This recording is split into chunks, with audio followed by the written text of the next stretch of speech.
Wu-Sabat. Wu-Sabat. Okay. My name is Nasir Wu-Sabat, and I'm a student teacher of Parmazal, the Bad Yanun. This is a question and answer class. This is not a newcomers class. This is a question and answer class for new people, and also for people who studied doctrine for many years, to be updated and have your answers and your questions answered. So I'm gonna try my best of my ability to answer the question. If I don't know, I will be happy to get back to you later with the answers. So any questions? Yes. I was reading, I think it was Genetic Kiss. Yeah. Or maybe Who is God, Male or Female? Yeah. And it was making reference to the bargaining gland, that in as much as females have the ability to impregnate themselves by way of fluid from the bargaining gland. You said the Badolin, right? Bargaining gland, how you like to pronounce it. All right. Basically, what my question is if this gland sits at the orifice, how is it that the fluids can reach back? How do the fluids get back deep enough to, for lack of a better word, inseminate an egg, fertilize an egg? If the egg sits back in the uterus, how do those fluids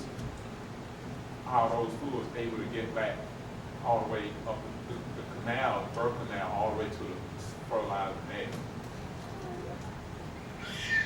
I can't answer that question for you right now, but I'll be happy to answer later on. I do you confer with it to other teachers, and I can get back to you on that.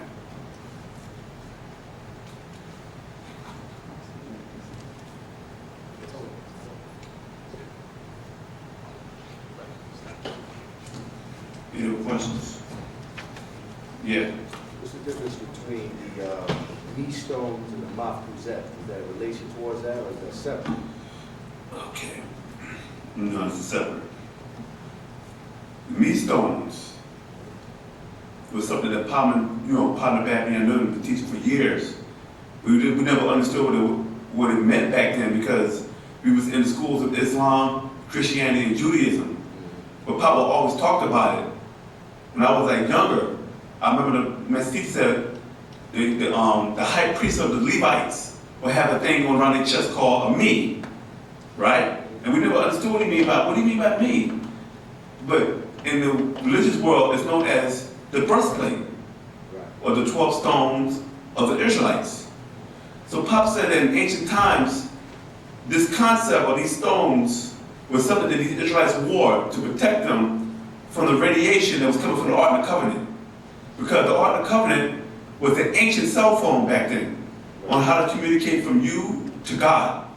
It's like today, if you want to call your mother, you could be in California and you're in New York and you're communicating from here to there, just like that. So what happened is that when these Israelites, when these so-called gods came to earth and left, they left the technology of how to create the Ark of the Covenant so they can be able to communicate with their lords from long distance, as opposed to them had to keep coming down from time to time, give them a revelation, and next a new religion is started. You feel me? So they used to wear these breastplates to protect them from the radiation. That's why if you look at the book of Leviticus, and how these priests would dress just to go in what they call the holy temples. They was putting on what you call religious garbs as a religious looking person, but as from a scientific point of view, these guys would put on containment suits. The same thing when you see somebody who put on a hazmat suit or somebody from NASA put on a space suit because they had to protect themselves from the radiation. You feel me? Right. So that's the way I was taught when I was in class with Pablo Bad and Yanun, is that the me stones was what you call crystals. And this is extraterrestrial technology. This is what the Superman story was trying to tell you, but you didn't see it. This guy came from a dying planet called Krypton. Then when he came to Earth, he became more stronger by being in the sun. Who did that sound like? That's us, but they made him white. He has a big snake on his chest. That's right, a big snake on his chest, but you call it an S.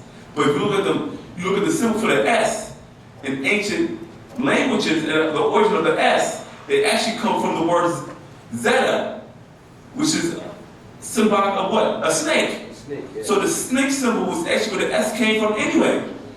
You hear me? Follow. So this guy, Ka'el, which means friend of El, which is a Hebrew word, you hear me? What they used to call Abraham back then, friend of God, or friend of El, closest friend, you feel me? And he you know, all of a sudden his weaknesses come from a what? A piece of thing called kryptonite, which is green. But we know that back in time, El Kid, the green one, you feel me? So what happened is, when Superman was younger, he didn't know who he was. So what Superman did was he seeked out his origins, and he found a crystal that his father left for him from the dying planet of Krypton. And on this crystal, he threw it inside the Antarctica, inside the water, and what happened? It turned into a crystal city, or crystal palace. Yeah. And then what happened is, in order for him to be educated about Krypton, he found different crystals on different things on how to build his heaven on earth. You see what story?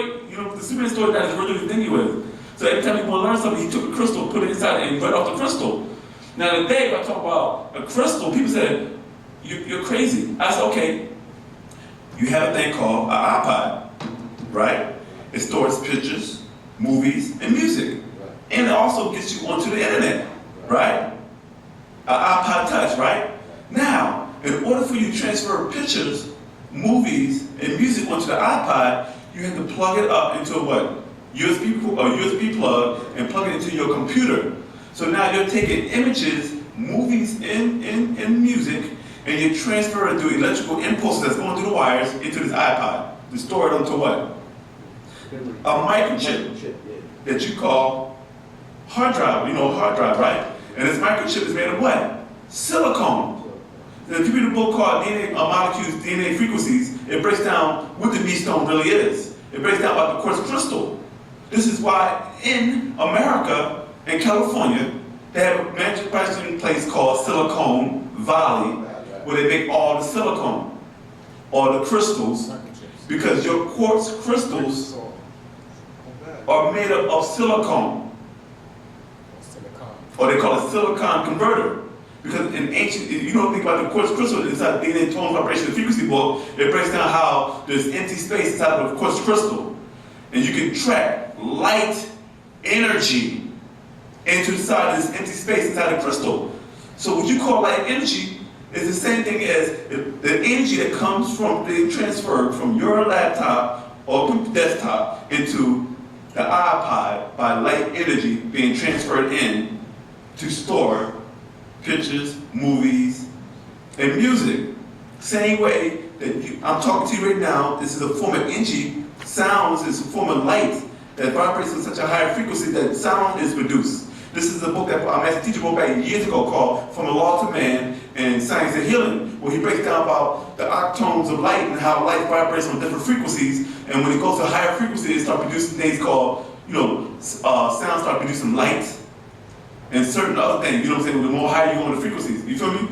So now you're looking at these so-called meat stones, which are crystals that record certain things, and you store it. See, but back then we didn't need a containment unit because we could touch it, the crystals, and actually pull the information off of it through a gift that we had called psychometry. Psychometry is when you can touch an object and you can read it and say, okay, this belongs to so-and-so, this person is this, is that, because you leave your aura on certain possessions you have. You know what I'm saying? So what happened is this is one of the ways we access the meat stones. You feel me? Because we were highly spiritual beings. But because the Makasu, aka the white man, because he's not vibrating on that level, he had to create a thing called a motherboard to harness the power of the light energy that comes out of the silicone or how they store that information. You feel me? The Wu-Sabat is talking about the exotic matter that's inside of your body. The same matter is what keeps us young, because it's called liquid gold. And this liquid gold is how you're able to transform from a physical being into a light being when you travel from one side of the universe to the other side of the universe. Because what a lot of people don't understand is that about black holes, is that black holes are warps in space, or what you call wormholes, condensed matter. You hear me? And what it does is it pulls in anything and if it's matter, it'll crush it. You call it dark energy. You hear me? So these black holes can be from this side of the universe, and you got one on this side of the galaxy, and on this other side of the galaxy. Well, what happened is that a master teacher broke down in 1994 about about black holes. He said that it curves in the universe, because the universe curves. So what happened is these extraterrestrials were able to turn their physical forms, or whatever form they were in, inside out, and become light beings of pure light. You feel me? And what these wormholes did is that when you get close to a black hole as light, it will cause that light to speed up faster than the speed of light. So it will take you millions of years to get from one side of the galaxy to the other side of the galaxy. These black holes will cause you to accelerate so fast that you'll travel from here to here in such a short distance of time. So when you talk about a time tunnel, not the way Hollywood put it, you from here to here, that's not the way the master teacher broke it down, because he's the one that had all the answers. Because he has 76 trillion years of information. So you travel so fast from the black holes, traveling from one side of the universe to the other side of the universe. You feel me? As such as faster than the speed of light. You feel me? But we as physical beings wouldn't do that as a physical state. You have to turn yourself inside out and become a being of light, or a light being. And by you being a light being, you'll be light energy, and you travel like that. You feel what I'm saying? So the Wu-Sabat gave us the ability to time travel. You know what I'm saying? This is why you look at a movie called Dune, D-U-N-E, where they talk about these big giant worms. They get this thing called spice. And the spice will cause these worms to warp in space, where they're able to take huge masses of fleets and take chickens from one side of the universe to the other side of the universe. But they don't understand, whoever got the spice has the life. But the spice was symbolic of the Wu-Sabat. They know what they was doing. Just like they said, Mahdi. They were talking about, the guy that's supposed to be the so-called the Messiah, they was talking about the Mahdi. And how the Mahdi was, these stories, they're taking it from our master teacher, but they just added it, and they put the Hollywood formula on top of it. Then you wonder, like, wow, that movie's good. But you realize that this is our doctrine. This is our information. You feel me? And that's displays the difference between the Wu-Sabat and the Meastone. And Steve Jobs knew what he was doing, because back in the days, in a book called Imam Isa versus the Computer. And then later on, it was revised to Dr. York versus Computer, but Dr. York said that the Anunnaki, or the Padataro, had a computer they would call Mick. And this is where the Mac comes from. Then the devil had the IBM, what they call How. You have the word IBM. And the master teacher broke it down in a book called Secret Society Unmasked, the Millennium Book, and also Leviathan 666, where he said that the word How was a computer program of artificial intelligence in a movie called 2001 Space Odyssey, where this computer took over the space station, was killing everybody. And if you look at the movie close enough, this guy had a thing called a book pad. But in today, 2013, you call it an iPad. You feel me? So it was already out there, but they didn't put it to the public yet, because they're still milking you with the cassette players, the 8-tracks, and the LPs. You know what I'm saying? And Betamax was way before VHS came out. You feel me? VCR, you know what I'm saying? Exactly. So you know what I'm saying? So what happened is they had the technology. It's just that we just want to keep making more money, then we'll bring it out later on. You know what I'm saying? So this computer was called How. You hear me? Now you got H-A-L. If you draw it up on the board, H-A-L, How, right? At the H, you got the letter I. At the A, you got the letter B. And at the L, you got the letter M. IBM, the 3666 superpower machine computer, which they found and it operates in Belgium. You feel what I'm saying? And now in 2013, the human population are getting many versions of it called what? Dell, Toshiba, and Macintosh. You feel me? And that's why you look at the back of the Macintosh computer. What's the coincidence that Steve Jobs have an apple on the back of it that's been bitten? Because in our doctrine, we taught in the Ansar doctrine that Adam ate off the tree and took a bite of the apple, and he became as God, knowing good and bad. But we know that in 2013, under right knowledge, right wisdom, right understanding, that was talking about the Akasha records on how they had meat stones, and that meat stone was called the sardius stone, or the red stone, the ruby stone, which is a red color. You hear me?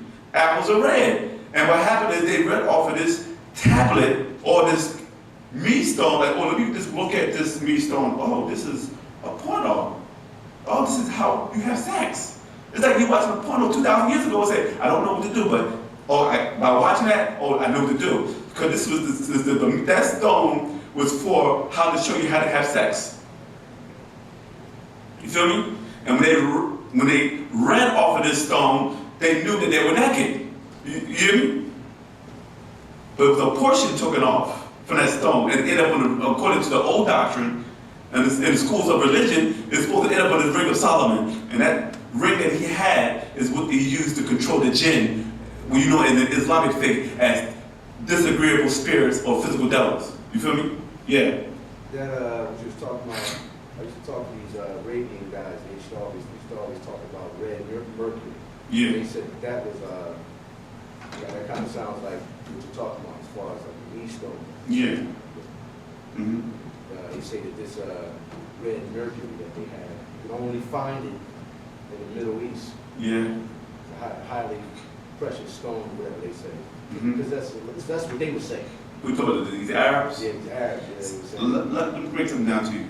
A lot of these Arabs, a lot of these Christians, a lot of these Jews are not a part of what you call your clergymen. These are the people that know certain stuff, but they don't practice it, but they appear to practice it to the person who doesn't know anything about the culture. Yeah. Because the more you become a Muslim, right? See what happens is the problem with the American Negro in America is that you think you're Muslim, and the Muslim that you're practicing is watered down. Because once you become a pure D Muslim, the way it is overseas, you become a pagan worshiper. Because when you go to Islam, it's totally different in Saudi Arabia than it is here in America, because these guys do other rituals that have nothing to do with Islam. Because Islam is not but a combination of ancient Babylonian, Zoroastrian culture mixed with a little bit of Egypt and a dash of Christianity. You feel me? Yeah. And then you throw in a little piece of witchcraft. Yeah. Well, you know, that's what I was saying, because Yeah. I was confronting with some of the information that A I was lot of them know. Because they are the ones that help cast this spell on us. You feel me? A lot of these learned elders of Zion, what you call the Pokenum, or the Gnostic teachers, know this, but they gotta keep the control in. Yeah. Can you explain how Islam came about? I remember vaguely about something with the Catholic Church. What happened is there were so many spells. This is why our people are messed up in this day now, because the devil had done such a great job. You gotta give him applause for it. You know what I'm saying? That when he cast a spell on you, he put it in layers.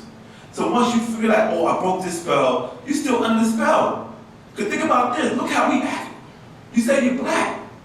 Can anybody in this room tell me, by us living inside this colonial environment for the last 400 to 500 years, not as Africans, but as slaves? Because we actually were here before that, you know? But under their rules, name something black or African that we do here in America right now in 2013. Can anybody name one thing? Something black that we do. Yeah, name something black. Just anything, something black that black people do. Can anybody just come on? Anything? Come on. What is based on right now is not. No, let's talk about here. What you consider? in America? Yes, I mean Orientals have the lion dance. They do the They got the firecrackers. We know Orientals do that. They got a culture. barbecue. They do the Barbecue. They do, That's not African. They do the That barbecue. actually come from the church. Something black. Huh? No, that's not. That comes from the Israelite. Because the God said, offer up, because we were vegetarians. So you barbecue with vegetables? Oh, right. Huh?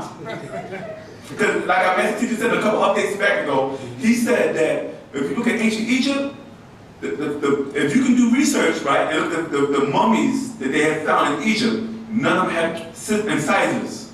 All their teeth are flat. That shows you right there, these guys were herbivores, not carnivores. So when you say barbecue, that's something that you got from the Canaanites and the Abyssinians and all them. You know what I'm saying? They do Because that's what they do. They barbecue. Because they are flesh eaters. You know what I'm saying? Come on, anything else? Anything else? Come on. Huh? Kwanzaa. Kwanzaa is not, this is bootleg version of Christmas, man. Come on. That's not black. You know, Was that Merengue? You came up with that? Anything else? Come on. God, come on. What makes you black or African then? No, what makes you African? I know you got the complexion. The hair. What about you got the hair, but what about the mentality? What culture do you got in 2013 America since you've been here? None. That is the reason why we are here to break those spells, to show you how to become African again. After they got you under the spell of Judaism, of the sacrifice barbecues, like you said earlier, right? You hear me? And giving offerings to a blood god, right? The spell wasn't strong enough. So they said, we got to enforce it even stronger. So they came with Christianity and a Messiah, a lamb, a lion, you hear me? And when that spell didn't work, they had to bring in another stronger spell. We got to make these guys more fanatical. And they created Islam. Yeah, you can suppress the women, you can kill anybody you want in the name of law, and you can just become a beast. And the reason what happened is the Roman Catholic Church lost control over Medina and Mecca. You feel me? Because they was being overtaken by what they call the so-called pagans of Saudi Arabia, which were actually Africans. You hear me? And what happened is they wanted to take it over because 80% of Islam at that time, 80% of the people that lived inside of Saudi Arabia back then before Muhammad were Roman Catholics. Did y'all know that? So Muhammad was at war with Christians and as well as pagans, what they call pagans, you hear me? People who follow their own culture, you feel me? So what happened is, the Roman Catholic Church, when Muhammad so-called saw a vision or a hologram of this being called Gabriel, he went back and told his wife, who was a Roman Catholic. Because prior to him being enlightened by the angel Gabriel, Muhammad was a so-called pagan. You hear me? Because his father's name was Adulat. And Adulat means the servant of Allah, which is a moon deity. And this is why in Islam you have a 5-pointed star and crescent.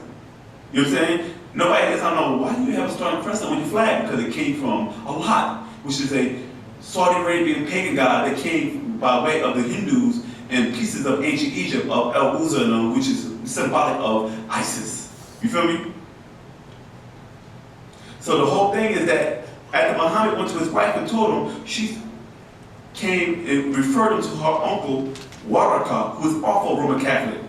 And under the guidance of St. Augustine, the Pope at the time, they used him as a platform because he's a religious, holy man and a fanatic to push their agenda. So Islam was nothing but the new version of Catholicism in the Islamic way. You hear me? So when he came about, they used that so they could control the trades that go out of Mecca. Because Mecca was a major trading spot. If you look at where Mecca is located at, it's located right across from Egypt, it's, south of Jordan, Jerusalem, and Lebanon, and right next to Yemen and Oman and the different areas in there. You feel what I'm saying? Asia over here. So it was a major trading post. Everybody would have to pass through Mecca to get to the other side, to go to Egypt and all that. So you look at the route. If you was coming from Asia, you had to go to Mecca, and then you go to Mecca, you go to Lebanon, and then you go all around to the canal, the Red Sea, and walk across there and come down to Egypt, and this is how they traded. You feel me? So this is how Islam was created. But what happened is it brought in the sexual deviants called the Hindus. Because if you look at the Arab, no matter what part of the Middle East, you look at the Pakistanians, the Afghanistanians, the Iranians, the Iraqis, the Lebanons, all the Lebanese, all the guys, right? They look like what you call Arabs. They wear Islamic clothes, long beards, and kufis or turbans or emblems on their head, right? Now watch this. You don't really see their women, because their women are covered up in veils. Now, if you take a razor and shave that mustache and beard off, let them grow their hair long, take off the Islamic clothes, what are you looking at? A Hindu. But they try to run the spell, oh, we're not Hindu, we're Arabs. Right? But in the Quran it said we made you into tribes so you know one another. So when they run that out, I said, so what's your tribe? Oh, I'm not a tribe. I said, but the Quran said He made y'all into tribes, so you know one another. So I'm trying to figure out who are you so I can know which tribe you're from. So then they had to sit back and say, I'm from Pakistan. Oh, I want to know, so you're from India. Because Pakistan is right next to India, Bombay, and Bangladesh and all that, you feel me? But if you look at the women take the veils off, you wouldn't know what difference between the Hindu and the Arab, because they're both the same people. But these guys were sexual deviants because they just like have sex all the time. They have books on it called the Kama Sutra. And these guys will go around different regions and just rape the women and mix their seed in with them. So when they got to Islam, these guys were beasts. So what happened is they were raping the women. So they had to say, put the women in the veil to protect them from the Hindus that converted to Islam. This is why, if you look at these Islamic countries now, the Sharia law is created to suppress women. And if a woman do something bad, accuse her, they'll bury her up to her neck and stone her to death. These guys abuse women so bad because they're going against their nature. They're miserable. These guys want to have sex, but they can't. They're Muslims. So this guy's like, oh, if I can't have it, I'll just abuse them. Yeah. It's funny you said that because I was about to listen to the news. Rape is higher than the Middle East. They rape women. Yeah, because they see, the Hindu loves sex more than anybody. But if you take, it's like if I say, no, you've been miserable all your life. You've been through a rough time, right?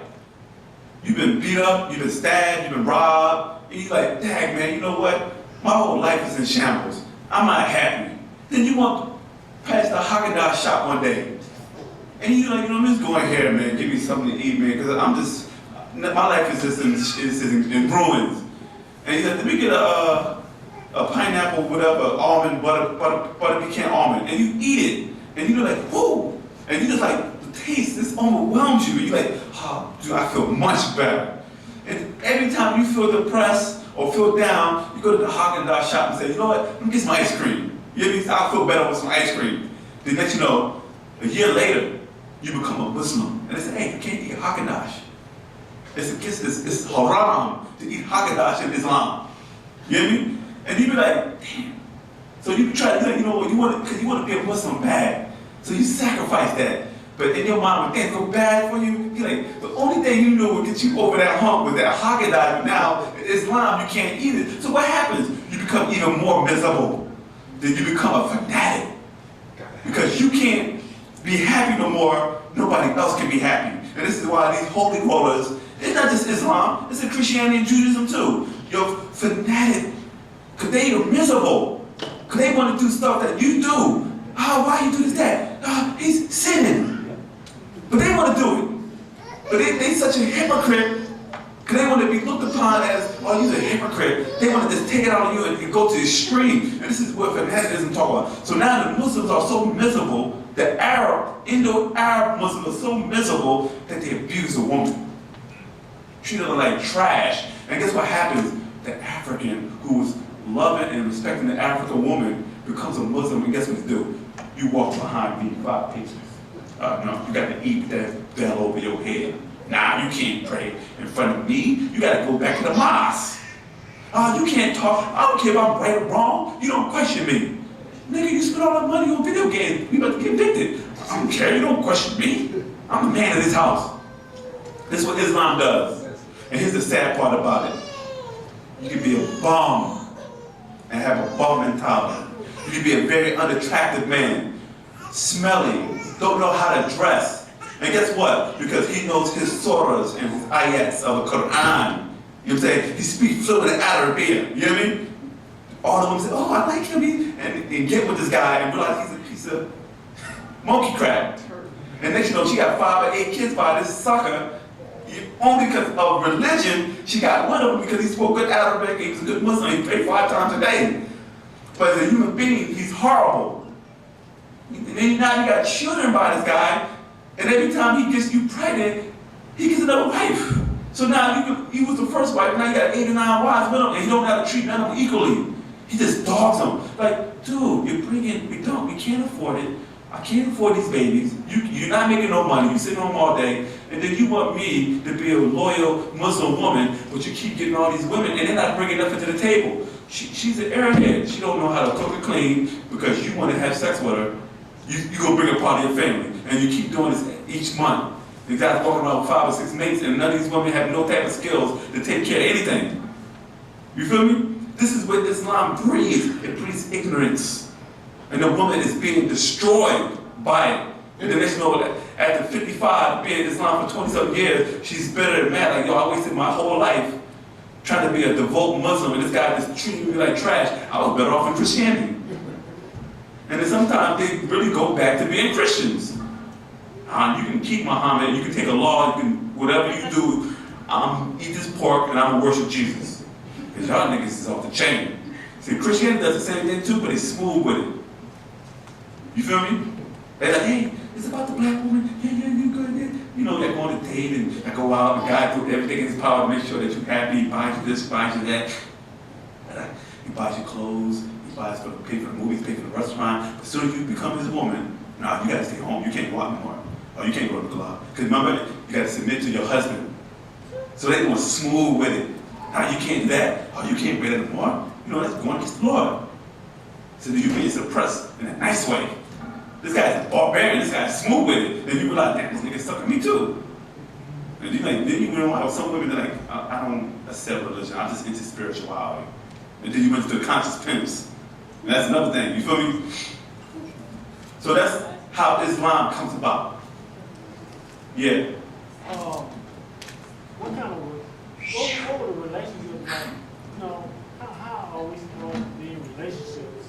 Oh, good question. First, Repeat the question. he said, how do we go about being in relationships, right? Here's a good question. What is the relationship? I mean, The word relation, to relate. How can you relate to your woman and you think like a Caucasian? You can't treat her like Love Jones. That's not real. yeah. Or Jason's lyrics, you won't kill your brother for your girl? Huh? Or Deliverance from Eva. Or Sleepless in Seattle. Or You Got Mail. You feel me? What happened is these women go to the movies and they say, oh, that was so sweet. You got a little tear going down their eyes. And they turn around and look at you. How come you don't treat me like that? You hear me? And then you go out your way to be this phony, fictitious, because they're acting. Think about this. Meg Ryan, Tom Hanks, who's the other one? Gabrielle Union, Sanaa Lathan. These are supposed to be good actresses, right, that do the romantic, these are the queens and kings of romantic comedies. But when you look at real life, they move from white mate to mate. Well, we have to, you know, the love that I saw in the movie, the magic. But then in real life, you're going through like 5 or 6 men. You can't even find a good man. First you with Jake Gyllenhaal, then you with Brad Pitt, then you with, you know, Matthew McConaughey. You know, Sandra Bullock's supposed to be she was supposed to be the new queen of romantic comedies. Look at her, husband left her, was cheating on her. Look at Julia Roberts, same thing. You hear me? They're acting, but you fell for the act, the lie. So then now you're going to treat your woman the way you see the movies. Oh, buy me some roses. So I'm gonna go kill a rose, give it to you. You say, oh, that was so sweet, right? The reason why the rose got thorns is so you don't damn pick it. Like, don't cut me. Don't you see the thorns? I don't even want you touching me. What are the thorns for? To keep people off of it, right or wrong. Oh, but no, you still go there and get pricked and everything. Cut the thorns, kill it. Take the thorns off and say, here you go, I love you. And then 2 days later, the rose died. Because the math teacher said that was a symbolic of death. Roman antics, or you just call it romantic. You hear me? And then you wonder why the black woman and the black man don't get together, because if you got 5 children, 5 little boys, right? One is raised by his mother and father. The second one raised by his father. The third one raised by his mother. The fourth one raised by his grandparents. And the 6th one is adopted. They're supposed to be men. And guess what happens? They go outside their relationship with their women and have extra, you know, moral curriculum. And you be like, women call them dogs, cheaters, but who taught that young man how to cheat on a woman? Nobody. Because they're always raised in different environments by different parents, and I'm pretty sure everybody will say, you know, where you get married, you know, find you a good woman, you know what I mean? But these guys, somehow, no matter who teaches them or who raises them, they still cheat anyway. Because, according to natural nature, the black man ain't supposed to be with one woman. Now, you might not like that, But this is part of our culture. You got lions. So wait a minute. You got lions, and they got more than one mate. You got rats. They got more than one mate. You got dogs, more than one mate. In the animal kingdom, the alpha male had more than one mate. And the reason why a woman will get mad at that because the white man made sure that he did that. So you say, oh, I can't deal with him. He cheated on me. So you mean to tell me this man who's been with you for so many years, he's a good father, a good provider. He went outside the relationship because he wasn't handling your business.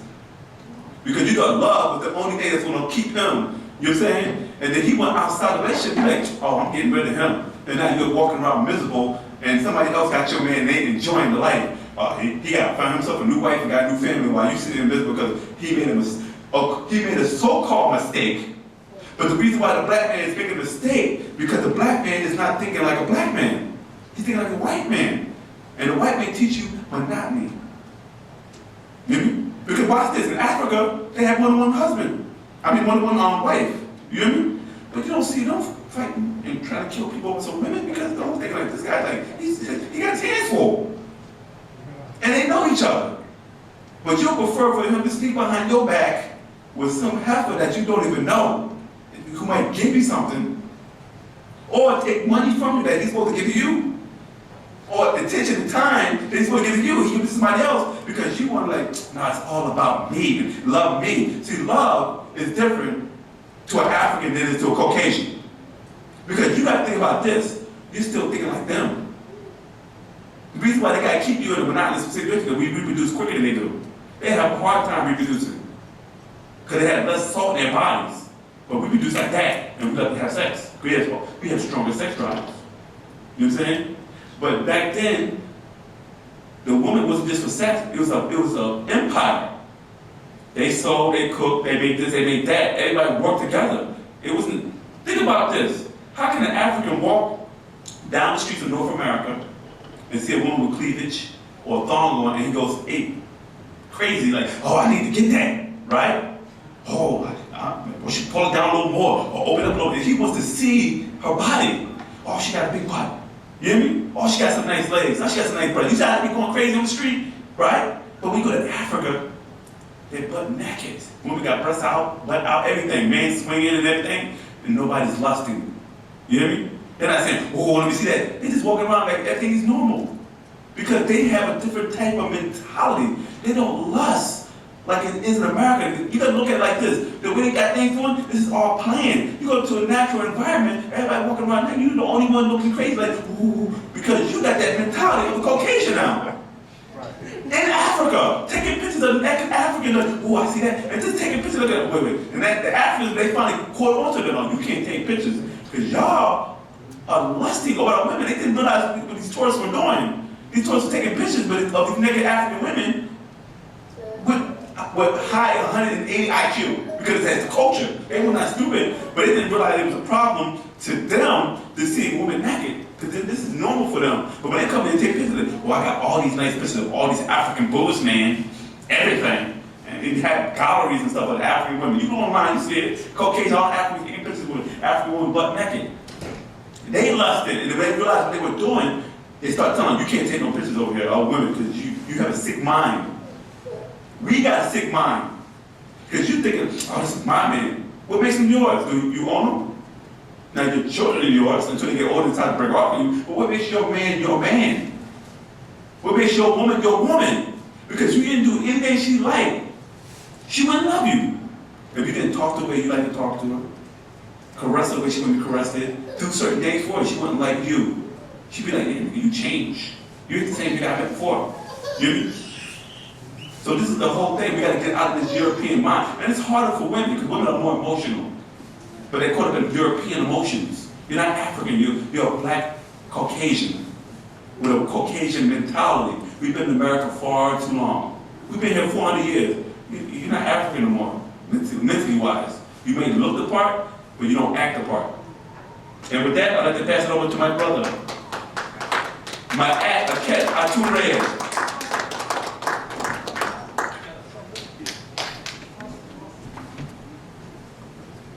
What's up, family? What's up? And Pt.1. Before I take any other questions, I have a question for the audience.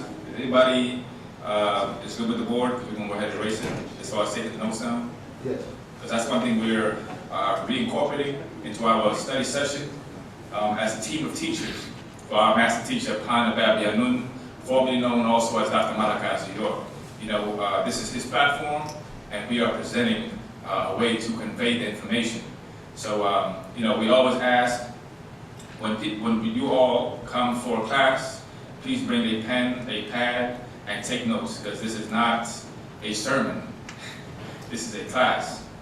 You know, we encourage research, we encourage investigation, and we also encourage, don't believe us, check it out. As our master teacher has for many years, for over 50 years, literally 50, from 1962, and we're in 2013.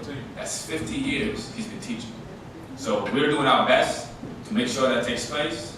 And with that, if anybody else has any other question, I will do my best to answer your question. Well, I guess I'll ask the questions here. Did anybody catch the news recently, as of today? About the asteroid? That's right. Oh, yes. The asteroid came through where? Russia. Russia. They said over 1,100 people injured from this particular incident. That's I right. didn't, Well, actually, they said that was a meteorite. Mhm. They said that was a meteorite over Russia, and an asteroid passed like 17,000 miles away. Absolutely. Now check this. They say this particular meteorite was not supposed to. It was not supposed to even hit. They say. And if you ever check the video out on YouTube, this thing moves so fast that it scorched the atmosphere at a certain distance when you see it. I mean, literally, way after the fact that it hit, it just sat there. You saw that streak of light, you saw that, brother? Yeah. It scorched the atmosphere and just stayed there. I mean, that alone was amazing to me. You know, they had like 5-6 footages of the same thing. You know, it's definitely a new day and time, and I know they're getting scared. Right. You know, it's great for us, of course. Right. You know, I didn't know anybody got injured though. I didn't read that. Yeah, they said. oh yeah, you know, they're always updating every day, something different. You know, something new. And they said most of the people were injured from the sonic boom, Mhm. and they were near glass, they were near windows and things like that. That's right. The glass that injured Yeah. most In people. fact, on the footage, it shows, I mean, these buildings were quite a great distance away. And somebody was filming, and you saw all the windows shattered Yeah. in large buildings, you know, office buildings, homes, apartments, you name it, Yeah. you know. So it's crazy out there, to say the least. I got Do it. all right, since I've been watching Walking Dead, my I was interest, stuck on you, Brother Zombie. Go ahead. all right, This will be the second zombie question you ask. Go ahead, brother. it's just I was wondering if you could give more information Mhm. that was given, or should I say comment on the update that was given Tuesday, and as much as the color of the eye, and how that would relate to a person succumbing to the virus or whatever that caused them to be induced into a zombie state. I got you. Okay, and this goes back to a few weeks ago. You asked a question based upon the relationship between cell phones and the zombie epidemic that our master teacher has spoke about many years ago. You know, and relatively, this is something that's not new. It's not new because their own overlords told them about it in their own Bible. You know what I'm saying? When you go to it and it speak about in the book of Revelations, the day that the dead will rise, the living and the dead, and that's the day of judgment. Even the Quran expounds about that. Or those alive and dead will resurrect or come about. Now, as far as the eyes, I will do my best to answer that. Pt.1 Yanun was letting us know that that eye color is a hybrid of the Kakasu species. Kakasu, if the brother right on the board, right, is the Wu-nuwaupu word for Caucasians, that breed or species of people. First of all, you have 3 main races, you know, And everything in between is what you call hybrids or sub-races. You have the first, which is not the Nagaru or the Negroids, right?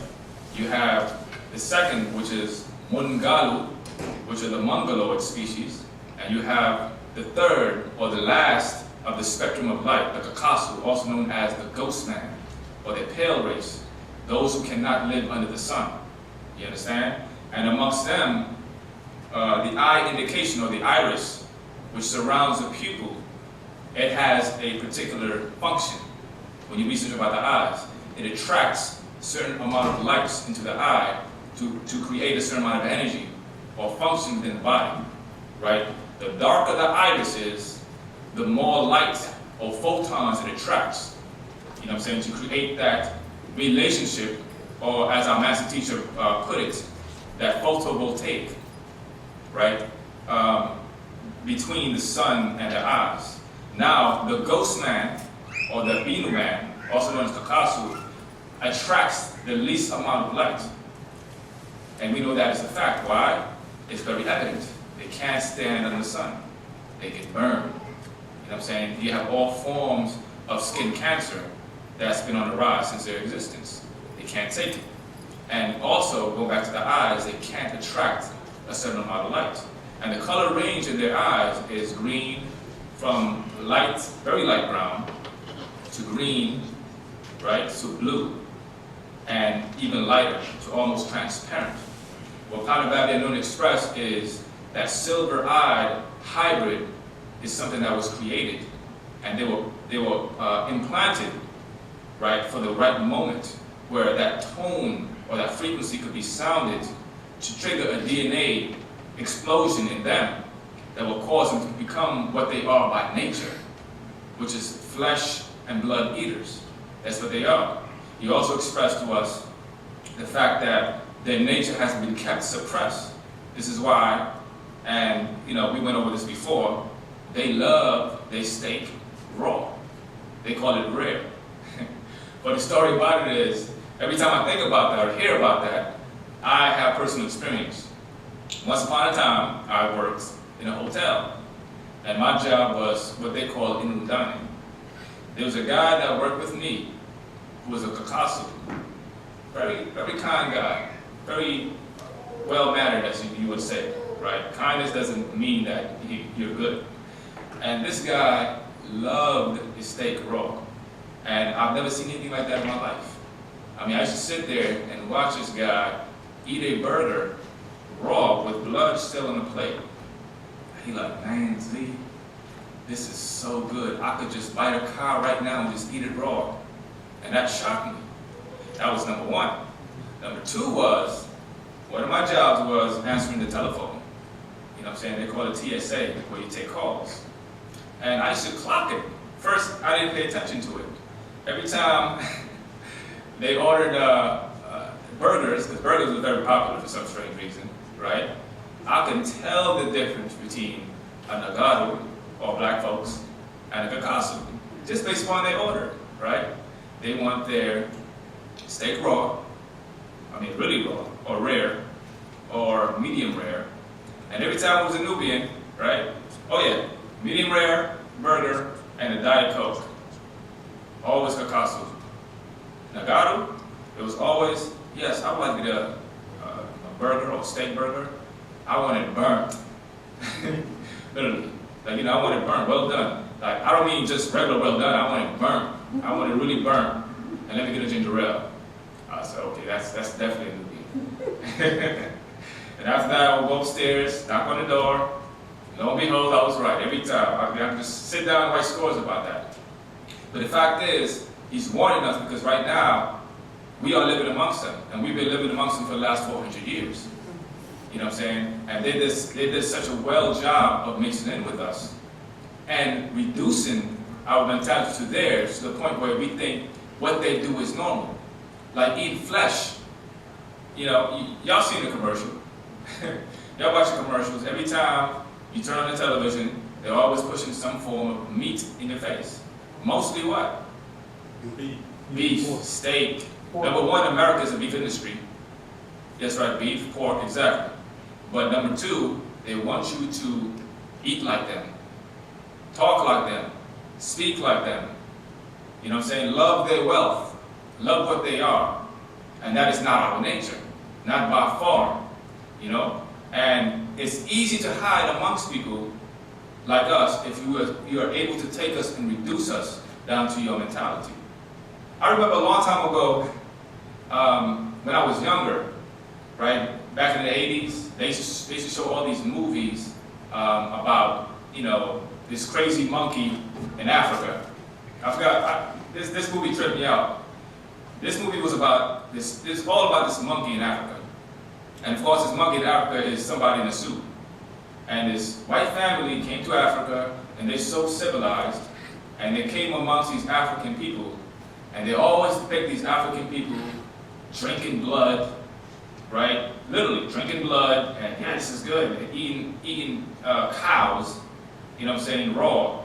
And